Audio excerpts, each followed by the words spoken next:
Next one is Tachanum. Custom for most women not to recite Tachanum, although they are also obligated in Ashrei, not obligated in Ashrei while it's on, at the end of the downing. Most women do have custom to recite if it times allows. Okay, so what time is it? Okay, so let me. We're going to stop here. I mean, I want to explain what is Tachanun is.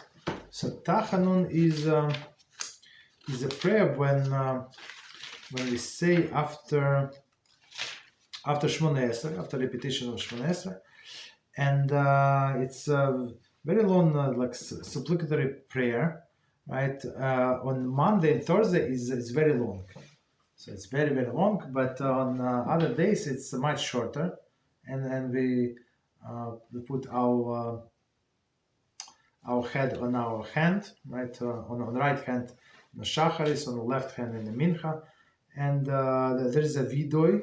Vidui is a prayer. One second. Vidui is called confessional prayer. So it's also optional for women. All of these things are optional, but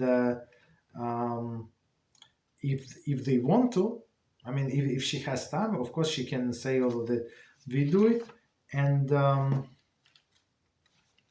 after this vidui, page 150, there is a different section at the end of the shacharis. Like shacharis consists of several blocks. So first block is morning blessings with sacrifices. Next block is psuki de zimra. After that shema. Right? After that Shmoneh Esrei, and after that all of it that comes after Shmoneh Esrei. So if she wants to pray like until the end, there is no problem. We're not going to stop here, but not obligatory. Okay, so we can stop here. So maybe next time have you Sidurim ready, or finish. I'm not sure. And no, I actually we've almost finished. No, not all. So yeah, take your Siddur next time, so we can go for more about the downing. So we're going to go over Aleinu, Mincha, and Marif and other things. Okay.